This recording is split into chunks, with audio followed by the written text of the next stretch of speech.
Sí, bueno, primero agradecerte la oportunidad, ¿no? He escuchado a Pedro, que sin duda es una de las personas más entendidas en el tema, no solamente porque traslada información, sino porque conoce el campo, y eso te da una dimensión diferente de lo que está pasando en el RAE, que lamentablemente he visto de Lima, como lo fue siempre, suele ser a veces una película que te cuentan, ¿no? Puede ser una película como lo que ha pasado el 23 y que, por supuesto, genera zozobra, temor, reacciones de negación a veces, o intentar entender esto vinculado al narcotráfico, que sin duda también tiene una relación, y se olvidan que esto viene pasando de manera sostenida, con más o menos fuerza, con más o menos regularidad, atentando siempre contra los más pobres desde los 80. O sea, Chuschi es el mejor ejemplo, ¿no? Siempre, eso creo que fue el 19 de mayo, días antes también de un proceso electoral, pero que además hay cosas que se han mantenido, ¿no? En esta zona, en particular en la zona del N, no en Vizcatán, que es, digamos, el punto donde están ahora, sino en la zona del río N, las comunidades ayánicas, en la época de Mazas, que fue este grupo de ayánicas que secuestró Sendero Luminoso, que en particular secuestró Quispe Palomino, siguen secuestrados hoy, 30 años después, cuando una parte del Perú mira la OCDE, una parte pequeñita del Perú, la parte más olvidada, la parte ignorada, la parte más afectada por Sendero Luminoso, sigue teniendo estos remanentes de Sendero Luminoso, teniendo dentro en su poder algunas hijas, hijos y nietos de las personas que secuestraron hace 30 años. El último gran rescate fue el que se hizo en la época del presidente Ollantumala, con los famosos pioneritos, que fueron abandonados por el Estado peruano en la zona de Chiquirén y de Satipo. Y hoy día dependen los ayánicas del pueblo ayánica y los comuneros, de alguna forma, del municipio de Riotambo y de los municipios de la zona. Entonces yo creo que volvemos a cometer el error de siempre, ¿no? Los lugares que en su momento fueron atacados por Sendero Luminoso y en los que hubo también alguna reacción de malos agentes del Estado que no era la correcta, hoy hay otro tipo de abandono, ¿no? Pues, niños anémicos, no hay agua, no hay luz, y yo creo que estas cosas tendrían que hacernos reflexionar, ¿no? Por supuesto la solidaridad, la pena, pero el que pretenda que esto es un tema que se usa políticamente es no tener idea de lo que está pasando en el Perú. No tienen idea de lo que está pasando en el Perú. Exacto. Y en un contexto de COVID esto es todavía más dramático porque, claro, la mayoría de pueblos indígenas que están en la zona del río N, en la central ayánica que preside Ángel Pedro Valerio, que fue también parte de hecho su padre fue asesinado por Sendero Luminoso y que estuvo en los comités de autodefensa en su momento, toda esta zona de la central ayánica del río N, que pertenece a CARE y a otras organizaciones indígenas, sabe perfectamente que el mayor contagio es por enfermedades infectocontagiosas y que no tiene las posibilidades de atenderse en temas de salud. Entonces, esto es doloroso, vergonzoso, pero más que eso, la combinación de ambas cosas, que la gente crea que esto podría de verdad ser montado, nos revela cómo estamos como país, ¿no? Yo creo que una de las cosas más lindas que escuché ahora, de todas las versiones que han ido dándose de lo que pasó, fue estas dos autoridades, el juez de paz y el alcalde, que pertenecen a dos partidos políticos que están hoy en oposición. Uno de Fuerza Popular, el otro es uno de los aliados de Perú Libre, que fueron a hacer la denuncia, ¿no? Lo que te revela que independientemente de las posiciones políticas que tengamos, claramente la mía es a favor de continuar con una economía social de mercado haciendo los correctivos, pero que juntos es que podemos construir el país que queremos, identificando por supuesto el enemigo, y el enemigo claramente sigue siendo Sendero Luminoso y lo que este ha generado en términos de sangre, de muerte, de dolor y de desolación.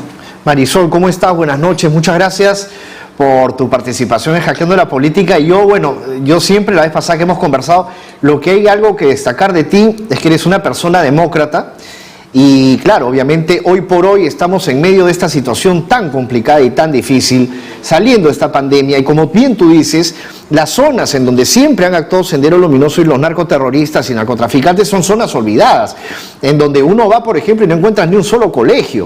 O sea, a veces uno va, yo he estado por ahí porque he tenido que ir a hacer algunos trabajos de reportajes y eso, y yo he encontrado que porque quería entrar a un baño y el baño a donde yo tenía que entrar, pues realmente se caía a pedazos. O sea, la gente no tiene ni siquiera ni agua, no tiene nada, ¿no? Entonces, claro, ahí es donde aprovechan, pues, estos senderistas, esos narcos para captarlos y decir, si tú no estás conmigo, obviamente, yo te destruyo, ¿no? Una cosa así. Entonces, a ver, el trabajo que se tendría que hacer, o sea, el próximo presidente o presidenta, ¿cuál es el trabajo inmediato que debería de hacer independientemente del trabajo de campo, porque es muy importante que se haga el trabajo de campo en este lugar, ¿no? O sea, que se ha olvidado.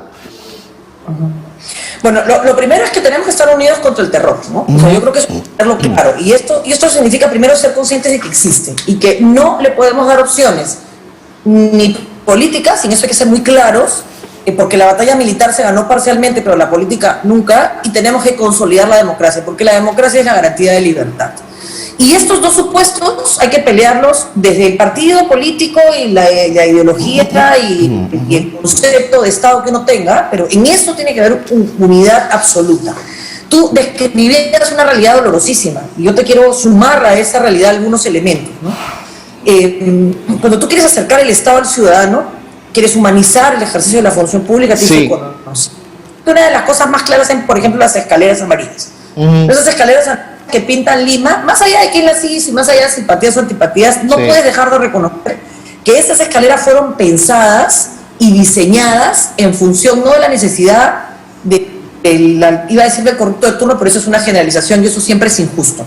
No en función de la necesidad del administrador de turno, sino en función del ciudadano que iba a beneficiar con esa obra. Y esas escaleras amarillas le cambiaron la vida a la gente.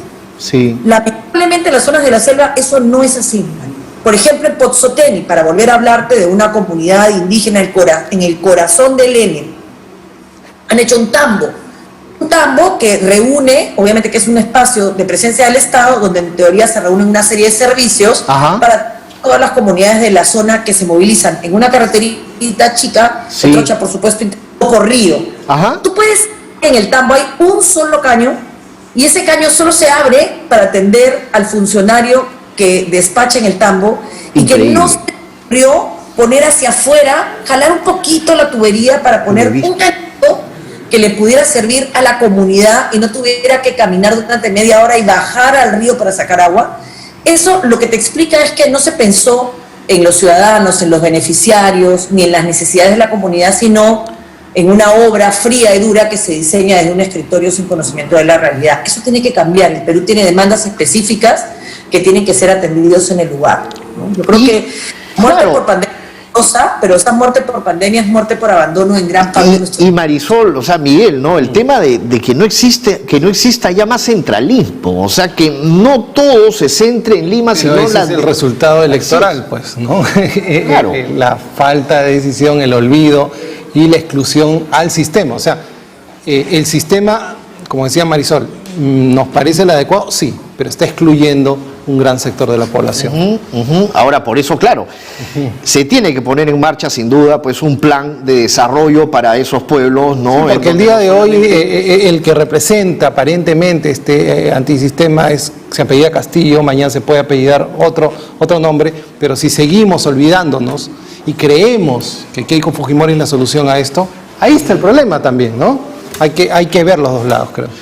Ahora, Marisol, por ejemplo, ahora hace unas horas, por ejemplo, el señor Castillo, ahora que hablamos de los candidatos, dice que de llegar a la presidencia, ¿no? Si él llegaría a la presidencia, Cerrón, por ejemplo, no sería ni el portero de la puerta de un edificio. Entonces, obviamente a mí, como que yo lo escucho... Lo mandan al edificio, a la notaría Marisol, lo mandan a Cerrón. No, tan buen servicio que dan, no creo que... Es un gran sistema de seguridad, Marisol. No, pero ahí dan buen servicio, pues no vas a comparar, no creo que Cerrón podría trabajar ahí.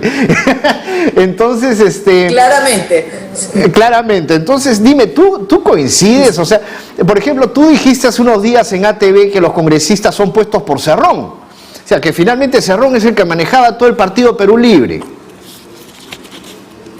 Mira, yo discrepo democráticamente, como en muchas oportunidades lo hemos hecho con Miguel, y eso no significa que no sepamos en lo que coincidimos ambos, ¿no? Y en realidad en el país, yo creo que la discusión alturada en democracia te permite encontrar los caminos en común. Yo tengo que decirte que hay que deslindar claramente de cualquier vínculo con Sendero Luminoso en el partido del señor Cerrón y en cualquiera que pretenda ganar el poder por elecciones democráticas. O sea, no pueden haber dudas.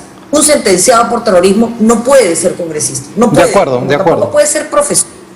Y ese deslinde es obligatorio. Y ese deslinde parte desde la convocatoria. O sea, tienes personas sentadas en el Congreso que tienen serios cuestionamientos de vínculos con Sendero, los tienes. Y ese corte, eso no es negociable. Y con el narcotráfico también, Marisol, ¿ah? No solo con el terrorismo. Pero por supuesto, Miguel, con el narcotráfico y con el terrorismo. Totalmente de acuerdo. Son dos fenómenos.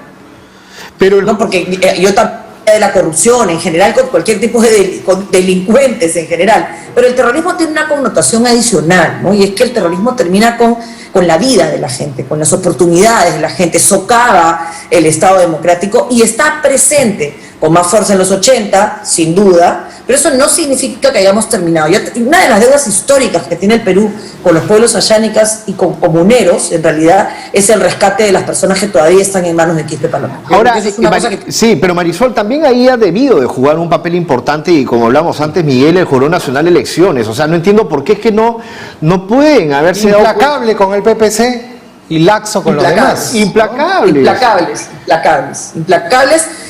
Pero a ver, no es la primera vez, Mario, Miguel, que el jurado pone en evidencia una fragilidad que es institucional, que yo creo que es el principal problema que tiene el país y por lo que la probable presencia de Sendero Luminoso se hace más peligrosa. ¿Y por qué lo digo? Porque no es la primera vez que el Jurado Nacional de Elecciones te da información sobre candidatos diciéndote que no tienen antecedentes penales y 2 o 3 días antes aparece que sí tenían antecedentes penales, además gruesos. Proxenetismo, narcotráfico. Exacto.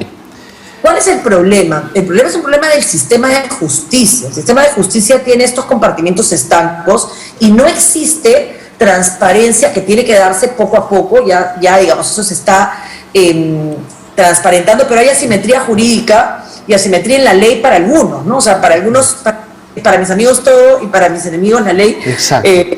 Yo creo que eso no debería de ser así. Y obviamente de ahí debería de mirar quién está detrás. Y obviamente de ahí parten las injusticias, obviamente de ahí parten muchas veces las divisiones entre los peruanos, o sea, porque si ya desde el Jurado Nacional de Elecciones nos están lanzando un mensaje que, como tú bien decías y escribías, ¿no? Cómo se hacen de la vista gorda. Y porque para otros son, pero así tan duros, ¿no? En el caso del PPC, por ejemplo, ¿no? De las últimas elecciones, la primera vuelta. Deberían ser duros, pero con todo. Exacto. O sea, deberían aplicar la ley. Es que la ley es para todos, o sea, la ley está hecha... tema. O sea, Exactamente. Pero en nuestro país no, en nuestro país se ha politizado la justicia y se ha judicializado la gobernanza de nuestro país. O sea, tenemos que sentar las bases de una institucionalidad democrática que atienda justicia, la justicia que resuelve el problema de alimentos, el problema de la propiedad, el problema de la herencia, el problema del sueldo que no te pagaron, el problema del despido intempestivo, la justicia en la vida de la gente, la justicia que toca a la gente. En democracia que te pone el caño donde tiene que ponértelo y la escalera y resuelve tus problemas sin robarse la plata. Pero esto no se hace sin paz. Y la paz no es solamente la paz en términos de lo que está pasando terrible en Israel respecto de lo que espera algún pronunciamiento del país suficientemente fuerte, sino la paz en lo cotidiano, en la seguridad ciudadana, en el que no mueran 18 personas en manos de seguramente narcoterroristas que están queriendo mandar un mensaje al país previo a elecciones y quizás aprovechando de saldar algunas cuentas. Así es. Es parte de todo el miedo de estas zonas plagadas de terrorismo y financiadas por narcotráfico, ¿no? Pero Vizcatán es una zona donde creo que solamente, digamos, la autoridad no está presente, igual que Madre de Dios en las zonas de trata de personas, y necesitamos fortalecer la presencia de Estado sin duda, porque solamente de esa manera vamos a ir recuperando territorios que han sido de alguna manera tomados. Tú lo decías, ¿no? ¿Qué pasa si nadie te da trabajo y de repente viene el narcotráfico y te dice, mira... Exacto. Entonces toda la comunidad comienza a vivir del narcotráfico y nadie denuncia, queja, se crea pues una... Madre de Dios tiene una tasa de desempleo que hace que sea una ruta de trata que empiece en Cusco y termine en Madre de Dios. Cusco, teniendo el turismo que tiene, no puede satisfacer la demanda laboral que Madre de Dios satisface con crimen organizado, con minería ilegal, en fin, etcétera. Entonces hay tantas tareas y tantas demandas que un señor Cerrón, que tiene un partido y que postula la vicepresidencia y que desde mi perspectiva no va a dejar que vuelva a pasar lo que pasó con Ollanta, Es decir, que venga alguien que pone de presidente, que le hace firmar una hoja de ruta y que cambia completamente el discurso y que le quite lo que para él es una opción política que yo no comparto. O sea, la posición política del señor Cerrón es la razón por la que yo hago política, para combatir toda posibilidad de que Perú se convierta en Venezuela o en Cuba. Gracias. Eso no significa que el señor Castillo lo vaya a hacer, pero no es su partido, pues él fue un candidato que se sentó al final, Sí. que no eligió congresistas, que no sabemos exactamente qué cosa representan y cuánto poder de decisión va a tener, más allá de su voluntad. No es lo mismo Chejade, Marisol Espinosa, vicepresidentes de Ollanta que la señora Boluarte y el señor Cerrón, aunque no lo hayan inscrito, es el dueño del partido, que tiene un número de congresistas importante. Así que me parece que, Bien. pero respeto a quien piensa distinto. Correcto, Marisol, muchísimas Marisol, gracias. muchas gracias. Y lo importante Gracias es a que tú ustedes eres una también. demócrata comprobada. Sí, no, Marisol Pérez Tello, ex así es. ministra de